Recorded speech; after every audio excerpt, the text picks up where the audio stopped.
Good morning, good afternoon, good evening, everyone, and welcome to Positioning Right Product, Right Buyer. My name is Michelle Eisenberg, and I am a program assistant at the NASDAQ Entrepreneurial Center. And for those of you who may not know, the NASDAQ Center is a nonprofit that's building a better path for entrepreneurs worldwide by improving inclusion, access, and knowledge in entrepreneurship. So as you will see in the chat in a moment, the NASDAQ Center provides programs, resources, and exceptional mentorship to entrepreneurs across all races, industries, and geographies. So definitely make sure to check out those links and resources in the chat. And then just a couple of housekeeping items before we get started. First, if you haven't done so already, let us know where you're dialing in from in the chat.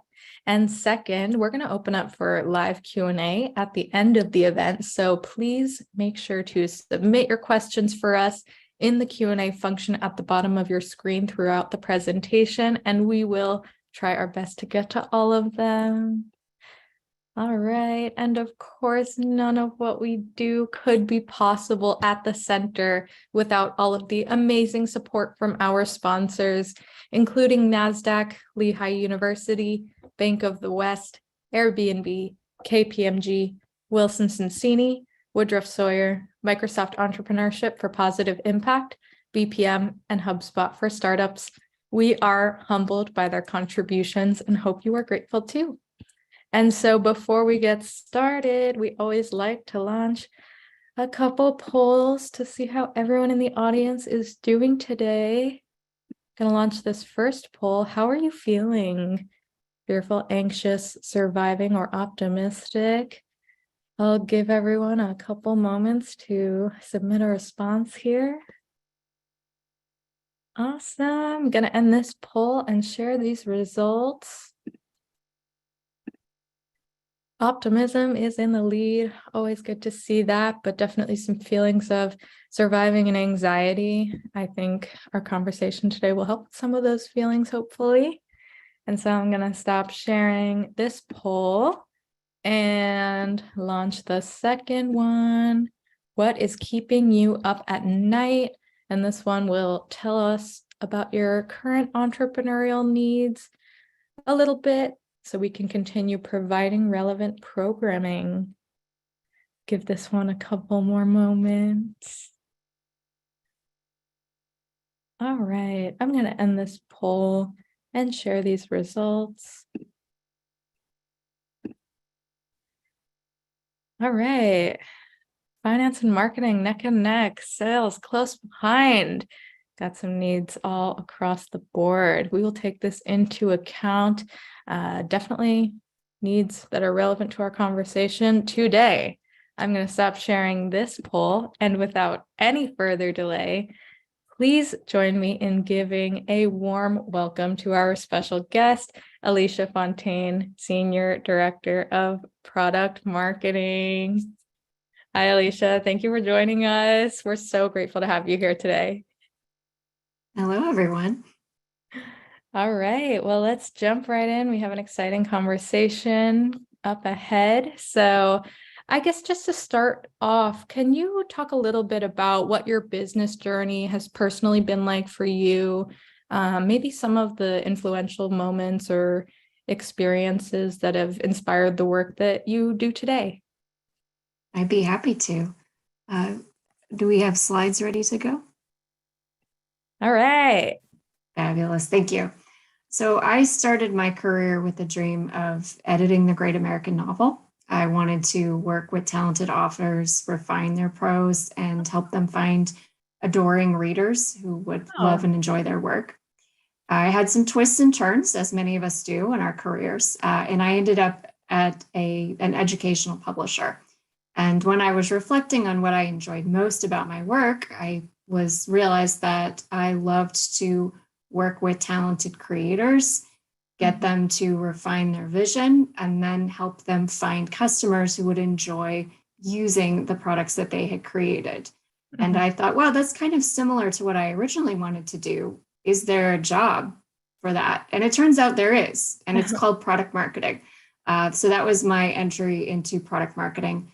And since becoming a product marketer in a more official capacity, I've helped companies launch products. I built the product marketing team that took a single product company to being a multi-product powerhouse while doubling ARR. And I've also advised and consulted for companies in both the ed tech and the video games industries. So I have some mostly B2B experience, but also some B2C. Awesome. Definitely relevant to our community today as they're running similar businesses. And I kind of love that origin story, of like, these are the things that I kind of like. How do I put it all together? And here's this position that is out there for me. And I've heard from a couple product marketers a similar story. So that's always really nice to hear. So this presentation is about positioning specifically. What exactly is positioning, just to kind of set some groundwork? Great question. Positioning is something that's sometimes hard to describe. After many years of doing this work, here's how I would define it. Positioning is a way of creating almost or identifying a location for your brand or your product in the market landscape, and then by extension in the minds of your potential customers. It comes down to identifying what problems you can solve and who the people are that you're serving, and then also how you are different. That's creating a location or a position for yourself. Now, problems you can solve may seem more relevant to B2B companies where there are certain business challenges. So if you are in the B2C world, you might think about this as helping your customers achieve a particular goal. Or, recent example from my work with video game studios, helping your customer achieve a particular motive, like address a particular motivation. So those are other ways to think about it, but they, general term, problems to solve. Mm-hmm. Yeah, that's super helpful, kind of like giving the different mindsets, because we definitely have some B2B and some B2C in the audience. So when exactly might it be appropriate for an entrepreneur to create their kind of product positioning strategy? And slight follow-up question, is it a requirement or like a necessity that you have to have achieved product market fit first? Sure. So the short answer is achieve product market fit first, in order to establish where your position is. Mm-hmm. The longer, more philosophical answer is that we're all positioning all the time. Right. We're just not thinking about it or doing it intentionally.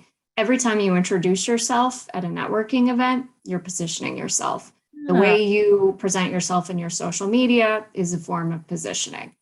Now, as you're going through the journey of achieving product market fit, you are figuring out what problems you solve, which of those problems are the most urgent and pervasive. In other words, which problems are people going to actually pay to solve, and who your target buyer is. In other words, for which people or potential customers or which industry even are those problems the most urgent, the most pervasive, the willingness to buy is the greatest. So you're kind of testing all that out as you're achieving product market fit. And then once you've settled in and you think, okay, I understand which problems are most urgent and pervasive, I understand who has those problems, right, then you're ready to be more intentional about your positioning because you've figured out the what, the who, and then you can start thinking about the how your different part.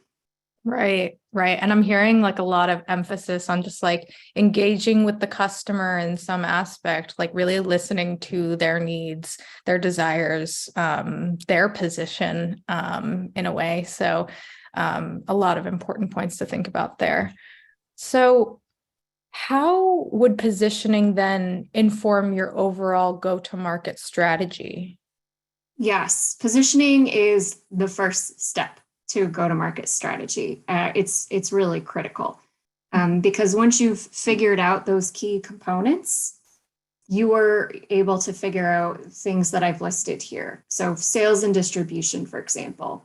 Once you know who your target buyer is, you can figure out what's the best way to reach them. Are you going direct to them through, the internet, or are you going to need a retail partner, for example, if you're in kind of retail space?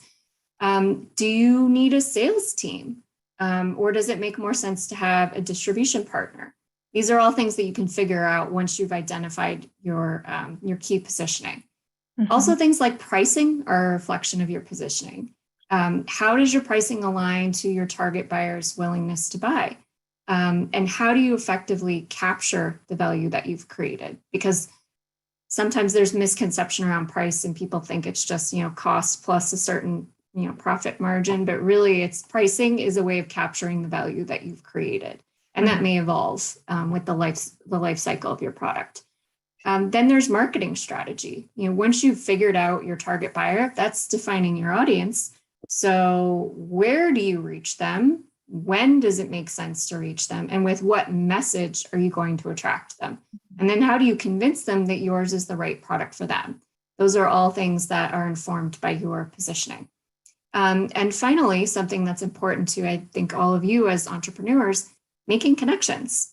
As I mentioned earlier, we're all positioning all the time, whether we think about it or not. So when you are going to a networking event, or even when you're going to get your hair cut and someone asks what you're doing, you can describe what your offering is and who it's for in a way that sticks with people, because you never know who out there may be able to help you or help amplify your message. So you can find people who can help you by making clear what you do. And I'm a big fan of simplicity. The way you position and the language you use will depend on, who your target buyer is and your audience. But you need what folks on Reddit call explain like I'm five version of your positioning, regardless of how technical your product may be, because there will be cases where you interact with people who may be not your target buyer, but they might remember your company or your offering, and they might talk about it to somebody else. So it's always good to have a really simplified version of your positioning, the explain like I'm five version. Right. I love that. That's kind of like going to encourage entrepreneurs to like go back and think about like, how might I actually communicate this? Like thinking about like the voice of their brand and like how this all fits together. I love it. So let's kind of then talk about what are the factors in particular that founders might consider when they're positioning their specific offering, and kind of like how that might differ between maybe like, as you've mentioned, like differences between B2B and B2C, maybe.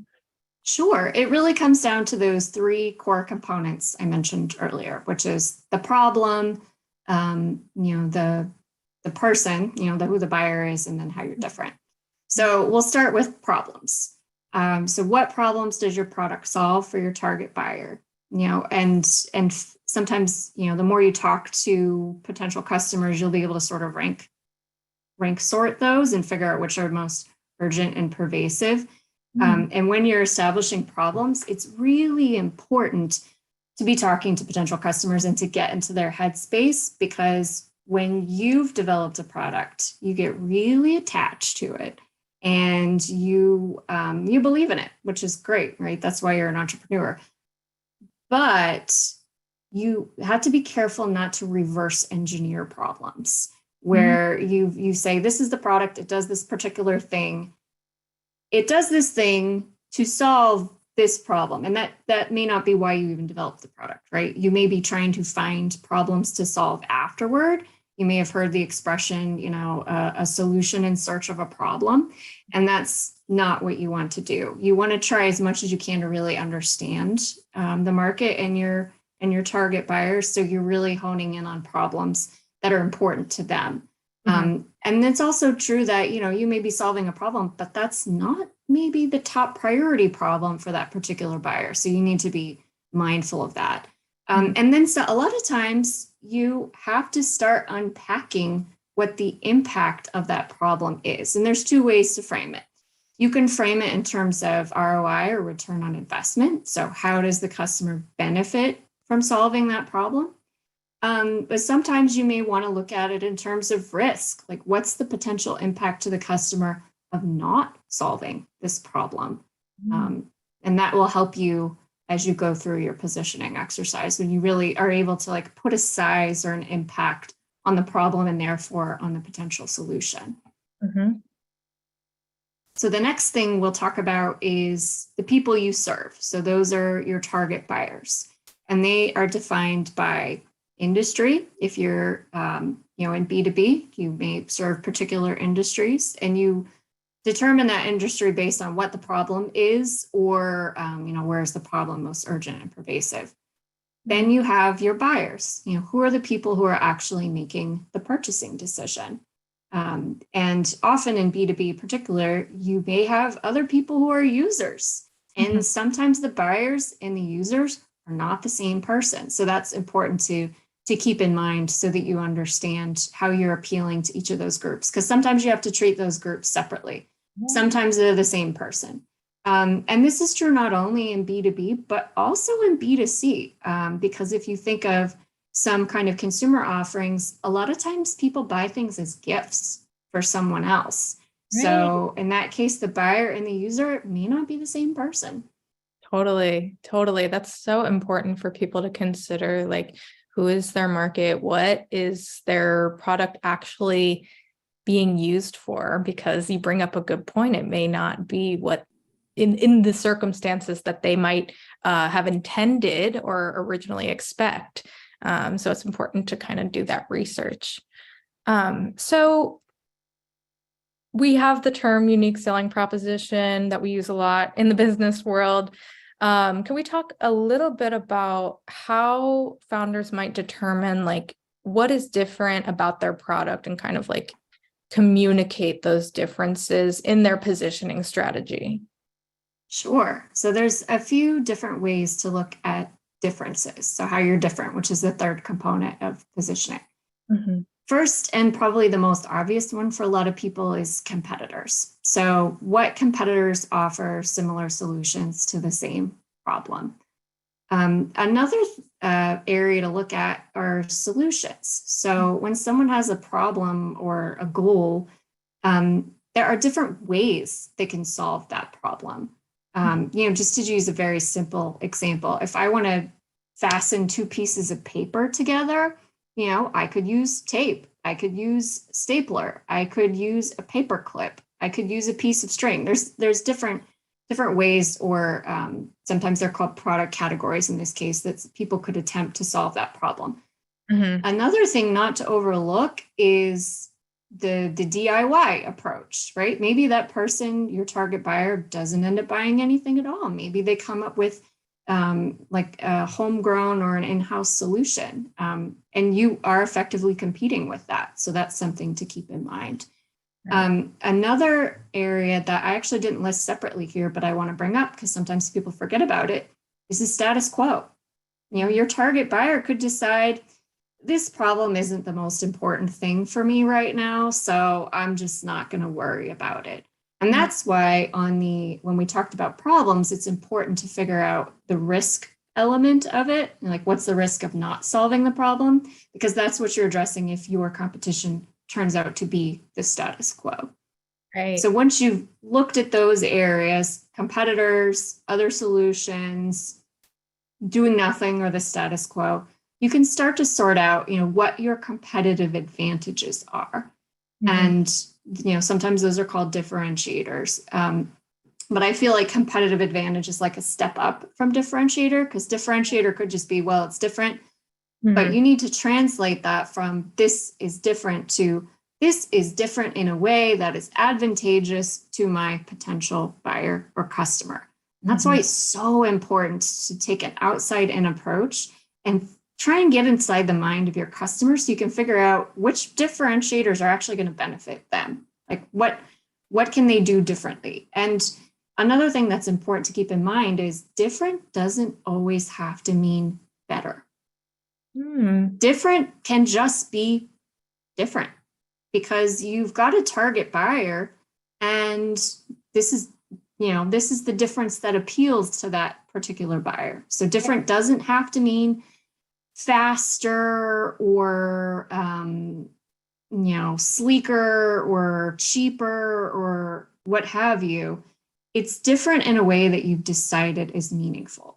And kind of a goofy example to use, if anyone has watched Mad Men, is, I think one of Don Draper's idea about one of the tobacco companies, what was different about their cigarettes? Oh, the tobacco was toasted. And, granted, all companies did that, but this was the only company that was saying it. So that created a difference in the minds of customers. Now, I'm not recommending that you rely on superficial differentiators, but sometimes when you're the first person to say something, that can become your differentiator. Right. Again, that's not ideal, but if you're in a case where it's hard to figure out a difference, sometimes it's the thing that other people are not saying could be the thing that you say. Or you can take several things that are different and kind of package them together. And the fact that you are combining those elements and that you offer all those elements then becomes your competitive advantage. Amazing. And I love how you tied it back to like really understanding the customer's problem and like their kind of system of prioritizing their own problems, because missing that could mean the difference in the success of your positioning strategy, and how it's informed. So can you give us a few examples of what a positioning statement might look like? Just maybe for a couple different businesses or circumstances? Sure. So I've actually created some, I'll call them positioning frames that you can use so you can see what these look like. And you can find a lot of these just in general internet search. I think HubSpot actually has an article where they give you examples of how different companies position themselves.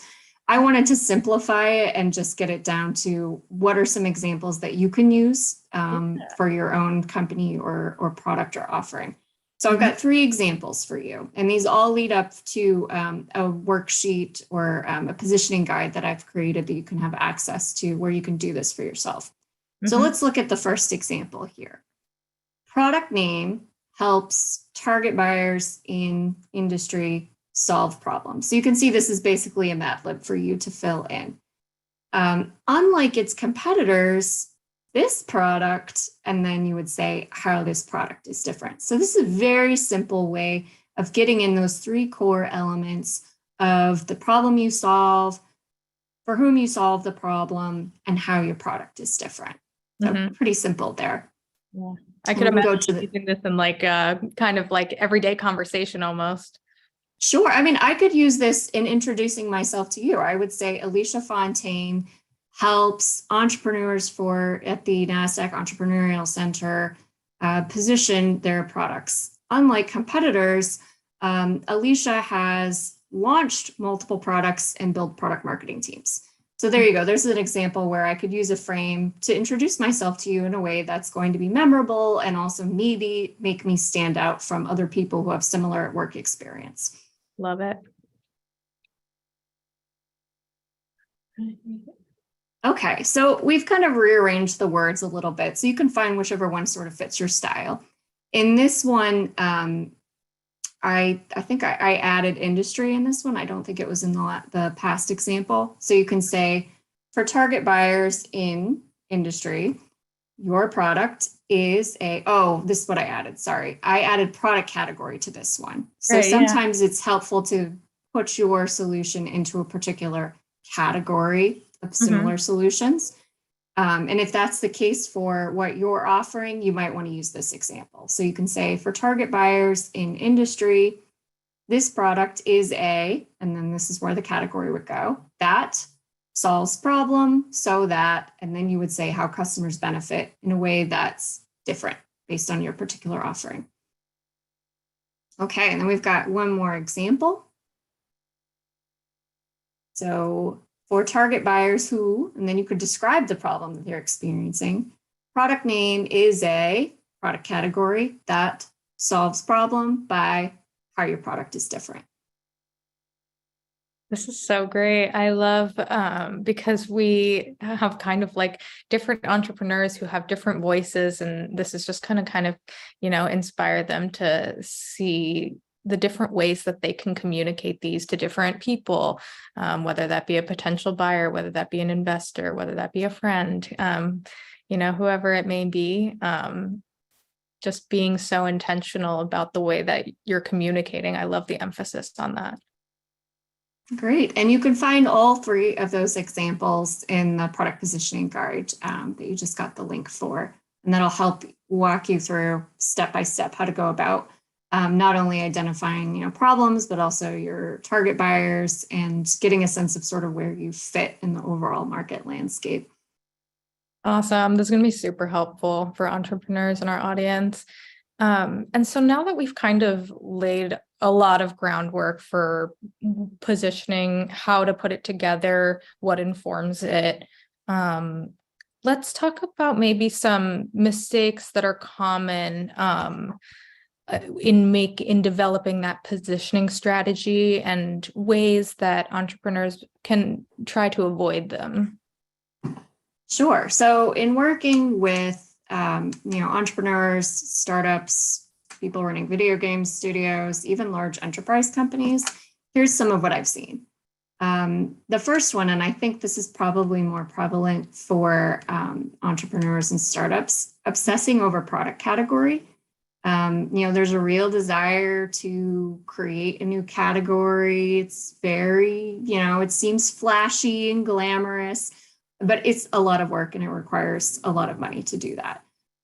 Also, sometimes, the category may not be very well defined, but you don't want to prioritize the needs, what I would consider really the needs of analysts and investors over customers. Yeah. Because your customers are really the ones who are going to tell you what the problem is. And that is the sort of thing that kind of leads you to a category. So I would say figure out the problem first, and then you can start to think about what the category is. Because sometimes category is something that is sort of evolves as an afterthought. It's the problem that's the most important. Right. As I mentioned earlier, reverse engineering problems. So make sure you take an outside-in approach that's focused on the world, the needs, the challenges of your buyers. Mm-hmm. The third one is differentiators without value. So, you don't want to be Don Draper in this example and talk about, your cigarettes their tobacco being toasted, right? You want to think about value, not features. So what are the differentiators that are actually delivering value to your customers? Mm-hmm. Now, they may not see the value yet. You may have to do some marketing magic and help them understand the value, but it needs to be there. So focus on value rather than features. Lastly, meaningless jargon, right? You need to have an explain like I'm five version of your positioning statement. But you also need to use the language of your target buyers, mm-hmm. which is why it's so important to, and I can't believe I didn't list it on this slide, biggest mistake would be not talking to customers, mm-hmm. right? Not talking to people out in the market and really understanding their world, trying to do positioning in isolation. So for example, when I do positioning, things that I do is I'll interview people across the company in different roles. I'll talk to, the founder or the executive team. I'll talk to the sales team. I'll talk to customer success team. I'll talk to the product team. And then I will listen to a lot of sales calls and I'll, and go to industry events, figure out, okay, what's the language that people are using? Where are people deriving the most benefit and value from the product? What things are setting us apart in the market. And that's usually how I go about doing positioning. Now, if you're an entrepreneur, you may not have access to quite that breadth of information. You may still be trying to find product market fit, but you still need to be talking to customers every day. And sometimes, that could be creative. You could be, if you're direct to consumer or, B2C, you could just be at an event and realize you have a bunch of people to interview there who may have the particular problem that you are looking to solve. So you can be creative with the ways you do market research. I love it. So many important points you touched on. And I also love the point on kind of your customer may not recognize the value yet, and you kind of have the opportunity to communicate that. And I think there's a quote from the founder of Ford that's really well known of if I had asked my customers what they needed, they would have said faster horses. Mm-hmm. Yeah, he's creator of cars. So it's just a really, really important point to think about in framing that communication. All right. So I guess kind of to close this out, imagining you've had your positioning strategy kind of develop to an extent. How might you think about the timing of reevaluating your positioning? Like what indicators might there be that it's a good time to reposition in that sense? The simple answer is anytime there's a significant change, either internally or externally. So external changes are market dynamics, which can include things like the macroeconomic climate. It could also be industry regulation, if you're in a particular industry. It could be new government legislation. There's a number, even, like we're still in a global pandemic. That was a huge external factor, right? That affects positioning. Yeah.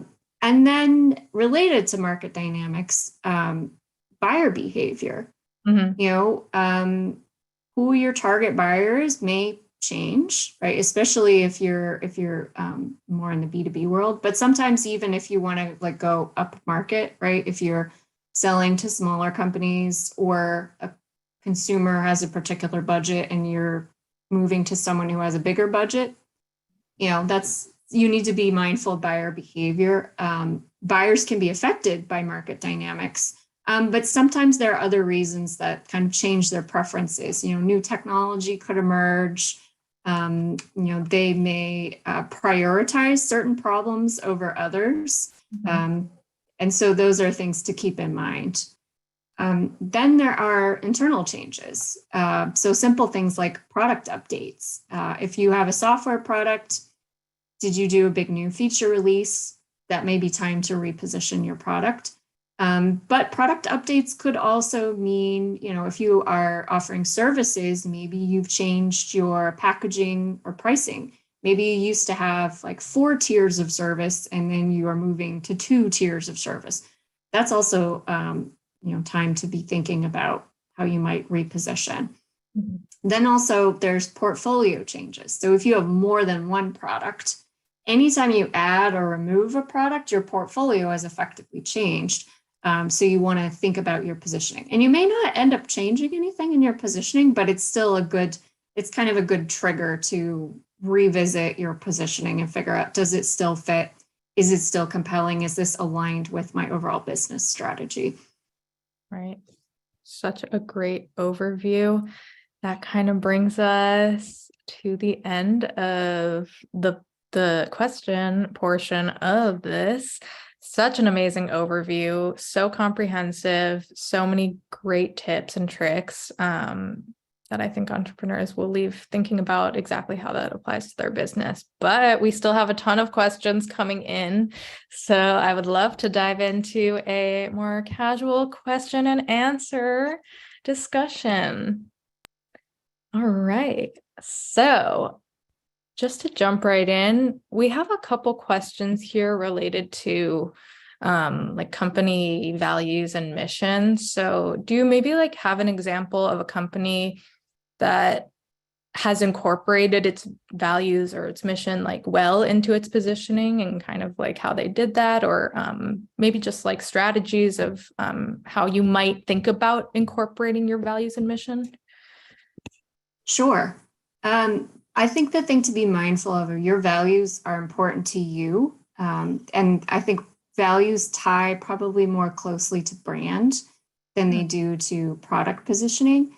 Okay. But you can't always rely on your values to be the reason that customers choose you. Now, I can give you a kind of an example from my own professional work on how values kind of aligned to positioning. I have worked in ed tech for a long time, and at one point I worked for a company that developed literacy curriculum, and the company had a mission to improve literacy in the US. Right. So when I was positioning a new product for them, I took that mission and I actually expanded the target market for a new product we were launching. It was originally envisioned as something that was for struggling readers who were in middle and high school. And when I talked to everyone involved in making the product, they were really concerned about the fact that in the US, 66% of students are non-proficient readers, which is a really staggering number. So I, talked through with the management team and said, look, we could actually serve a lot more students and achieve our mission of improving literacy for more students. So instead of talking about struggling readers, I said, let's talk about non-proficient readers. And that became the positioning for the new product. And it also became a differentiator because no one else was talking about non-proficient readers. They were all talking about struggling readers. Right. That's such a great example, especially in kind of being able to just point to a kind of a staggering number like that. A lot of our entrepreneurs in the audience are working on like impact related businesses. And I'm sure with the research that they've done, there are those kinds of, numbers or other kinds of facts of information that could be really relevant and kind of emphasizing what that problem is. So that's just super important to think about it. I love that example. So another question we have here, this is kind of a question for, I would say like larger or organizations that have maybe like a more like a medium-sized team. So you talked a little bit about how like the positioning affects your pricing strategy. So like when you have a marketing department that's separate from the part of the company that determines pricing, how might you kind of focus, like this person is asking, how can you kind of focus on your positioning strategy without the pricing aspect, or how might you think about doing that? Yeah, great question. So pricing can be a reflection of positioning, but they don't have to be moving in lockstep. And I'll share that from in my career, even though pricing sometimes falls to product marketing, I've never been the one responsible for pricing. That was always determined by, the executive team or finance team. It's just something to be mindful. If you're not the one if you're responsible for positioning, but not for pricing, you just need to understand the pricing and how they are related. The pricing doesn't necessarily determine positioning. Okay. Now, in my case, sometimes companies make decisions about pricing to achieve their particular business goals. And then you just need to be mindful when there's a pricing change, how that might impact positioning. Sometimes it's about, if you've increased a price, you want to try and, if you're in software, for example, you would try and tie that to a major product release or feature release. And then you would be focused on positioning for that specific release so that you're really selling the additional value that users of the product are getting with those new features. Right. That's a really great perspective. I love that. This is a really interesting question we have here. Kind of somebody asking if the positioning statement is the same thing as an elevator pitch. Would you consider it to be that, or are they kind of two separate things? I know like some people kind of think of an elevator pitch as like direct sell kind of. So, but there may be other perspectives there. So what are your thoughts? I'd say that they're related. I try and get positioning down to 1 or 2 sentences, and that's just the foundation for everything else. When I do positioning, and I think I have this on the positioning guide, or maybe I have a separate template that's on making a sales pitch. I try to come up also with what I call a 60-second positioning statement, which is effectively a pitch. Okay. The reason I don't call it a pitch, though, is because it's not targeted to a specific persona. It's more a general statement of the offering that could be used in lots of places. It could be used with investors. It could be used with analysts. It could appear on your, about us part of your website. Language from it could be taken and put on, if you had an overview brochure on your website copy. A pitch should be a little bit more targeted to whatever needs you've identified for the specific person that you're talking to. But I would say that when I come up with a 60-second positioning statement, I'm doing it with the eye that somebody could easily convert this into a pitch. And it's actually a tool that I've given to sales teams. So, and then, because they have their own style, and they'll also be able to focus in on, their particular geography or any issues that might be more local or specific to their accounts. Yeah, I think that was so important, the emphasis on kind of like developing your universal language versus your targeted language. And that universal, I mean, both can be so helpful, but like having that universal language, like kind of handy, can be so helpful in just all sorts of business, personal situations, like when you're just trying to convey that value. So I love that perspective. So fun fact I'll share about positioning statements is one of my, I think, professional achievements that kind of surprised me was having an employee come up to me at a function who I'd never met before and thank me for my positioning document, because she could have now explained to her family what our I love company did. that.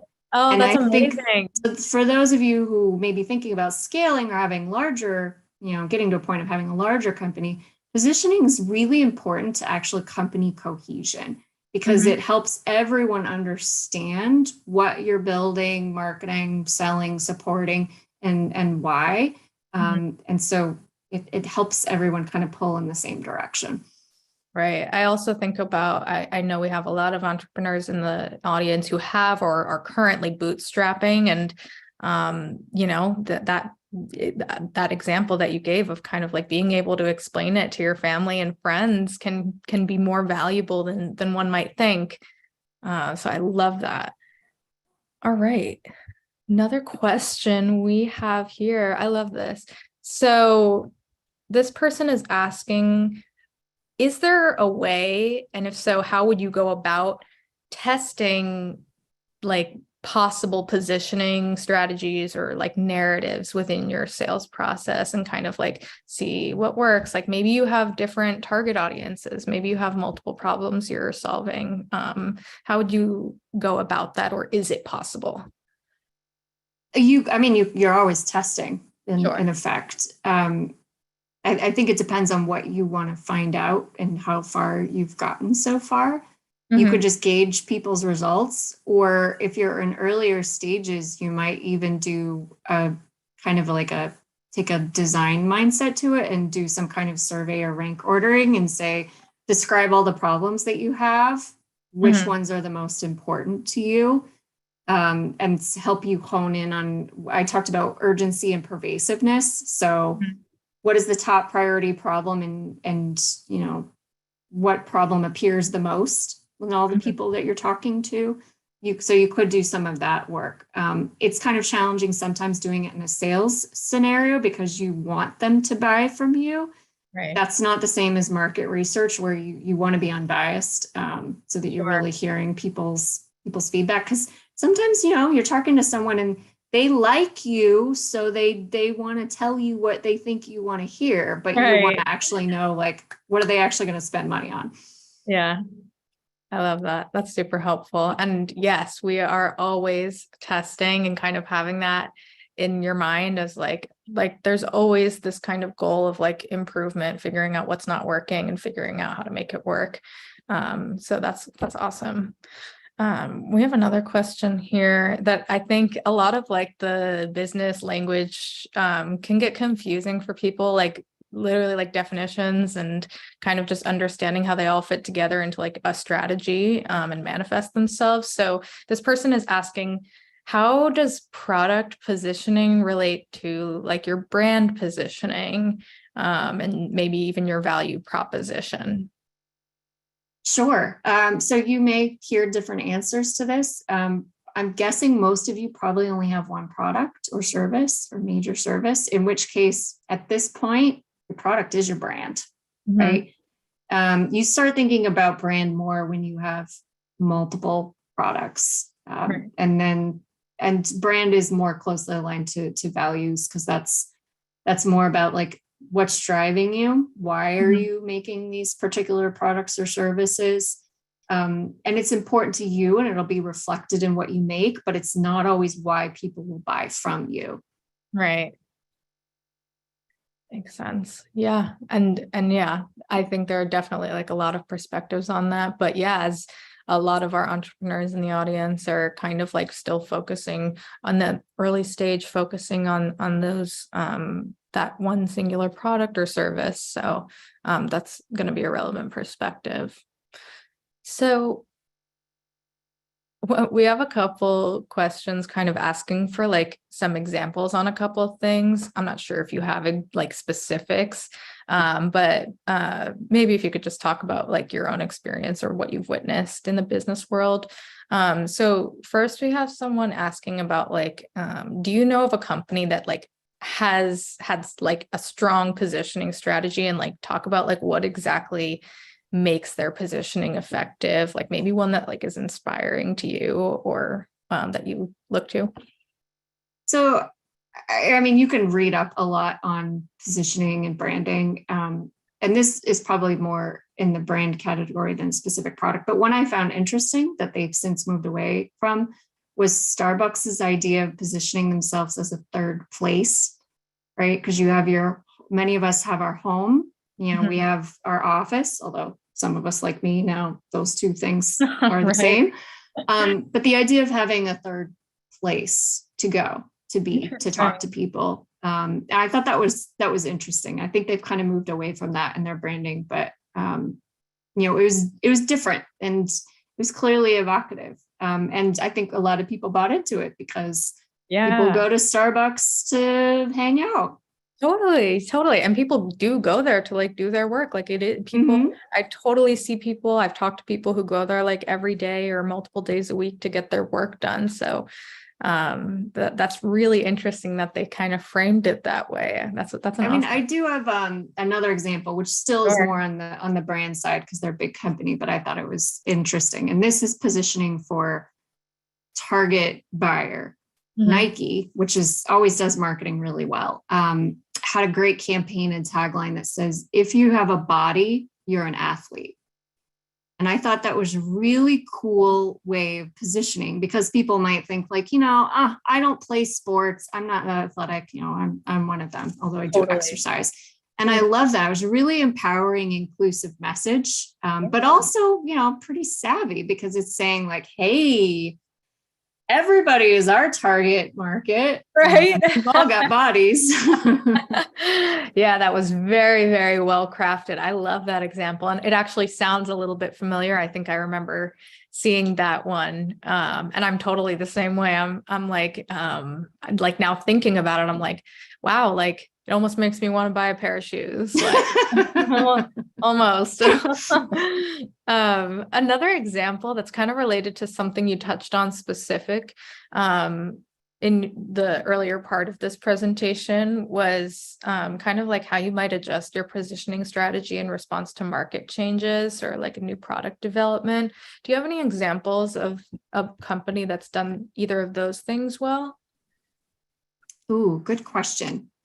So nothing springs to mind immediately, but I can think of cases where that would be important. I mean, right now, a lot of people are more budget conscious. In fact, I just saw, just to share a headline, it was about how much money people pay on streaming services and how they feel like it's too much. Actually, maybe this is an example of positioning that was not done well or not timed well. I think a few years ago, Netflix was promoting the fact that you could share your account and your password and talk about, that. And that made sense. And that seemed like a great value proposition. And it seemed very in line with how isolated everyone felt during the pandemic and this idea that you could share. And then they decided they didn't want to do that anymore. And as a product marketer, when I saw them do that, I thought, ooh, not a great move. And I'm guessing, that was a business decision they made later. But, I've been in positions where, I or someone else who's in a product marketing role was the one saying like, hey, this strategy decision is like not really in line with our positioning. Can we talk about it? Right. And I love that example, honestly. Like the less successful examples, are also helpful too. And kind of that one, like stands out as kind of like, maybe not listening to their customers, as like Mhm. emphasizing, and like just another reminder to kind of, really do that research, really have those conversations, really get into their brain space. So another question that we have here, a lot of people kind of think about like the evaluation of their positioning strategy, and maybe some of that is in terms of like conveying certain metrics to investors. So like, are there ways that businesses measure the effectiveness of their positioning strategy? Are there metrics they use, or is it less quantified? I think positioning has a long-term effect. I mean, it really comes down to like it impacts your revenue. That's as a product marketer, that's usually what I look at. If you're at a company that can measure things like pipeline, sales pipeline, that's another thing to look at. Mhm. But ultimately, it comes down to like, do people buy from you or not? And you're not responsible if, positioning isn't responsible for all those things because ultimately it's about the product, right? Mhm. But are you getting in the hands of the right buyers? So sometimes you might kind of focus in on like who is buying from you, and maybe you realize that you need to just adjust your ideal customer profile. So maybe the buyer you thought you were targeting is not actually the best buyer. In that case, you need to adjust. This is a good time to retune. But it's hard to decide if positioning is working or not in the short term. It is a long game, and you have to be patient because I've worked with sales teams, and a lot of times they'll come back and they immediately want to change things. And you're like, whoa, whoa, whoa, whoa! You talked to 5 people. It's way too early. Yeah. We need to give this a chance to work, and then see how we're doing. Totally, totally. And I totally know with the entrepreneurial journey that patience can be so, so difficult. But thank you for emphasizing that, because it's of course worth it. Yeah, Um, and if you think you've achieved product market fit, then your positioning should be where it needs to be, or you should have all the tools you need to create the right positioning. right, right, right. It's that awareness of kind of like really what stage you're at. We have another question here that kind of touches on the positioning statement examples that you gave, specifically the part of like differentiating yourself from competitors. So this person is asking about like, can it be perceived as like bashing your competitors when you kind of say, unlike the competitors, I do this, you know what I mean? Yeah, it comes down to your style. So that first example, is a very standard way of doing positioning. I Sure. never mention competitors when I make a positioning statement. I would probably use example 2 or example 3. Sure. Um, and that's why I gave you those other examples. So you could see that there are ways to talk about how you're different without actually mentioning competition. Hmm. So Totally. it's really up to you. Some people like kind of more aggressive out there Right. approach because it does demonstrate awareness of the market, that you know who your competitors are and you are explicitly stating that you're different from them. Mhm. I like to be a little more nuanced in how I Yeah. do it. Yeah, I guess it's kind of like knowing your brand voice, and being confident in that. I love it. All right, I think we have time for one more question. So we have somebody asking about, I think this is really relevant to like SaaS companies, where like it might be a really crowded market and it's difficult to kind of identify the differentiator. Do you have any advice in that regard? Kind of like maybe like a point to lean on, whether it's like, the problem of the customer, or how would you kind of go about that? I mean, research, research, research.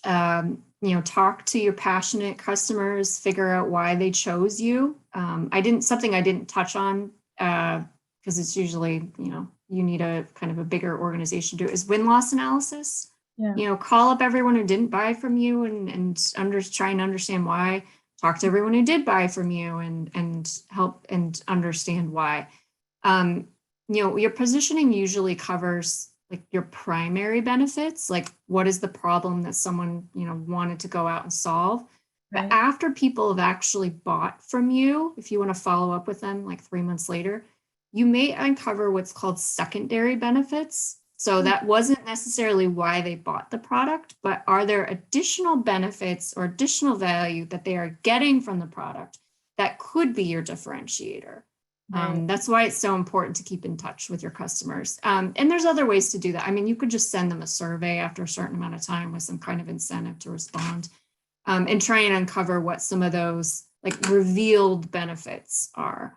Yeah. Especially in the B2B world where like you have an entire organization that is impacted by purchasing a product. It could be like, hey, everyone gets along better, or, collaboration between teams is better. And that wasn't Right. necessarily why the product was bought in the first place. Right. And in B2C, sometimes you uncover use cases that you didn't design for. And you're like, oh, I designed this, hair growth solution. And it turns out it's also great for, eyebrows or something like that, just to come up with an example off the top of your head. And then that Sure. use case actually becomes a differentiator or additional value that you can put back into your positioning statement. Right. I love that. But you're like not only covering your bases, but you're like continuing to kind of fuel yourself going forward. Amazing. All right. Before we close out, if you had one key takeaway that you wanted to leave with the audience, a piece of wisdom from this conversation or that you carry with you from your business journey, what would that be? Positioning is critical. And not just for your product, but also for you. We're all doing it all the time. Always try and have a simple version of what you're saying. Explain like I'm 5 is a great exercise. It may not be what you ultimately end up using, but it's still good. Make sure you really understand what you're saying. And simply for positioning, focus on the what, the who, and the how. It's kind of like solving a mystery, right? Right. You want to find the suspect, you got to find the motive, the means, and the opportunity. Here it's the what problems, for whom, and how you're different.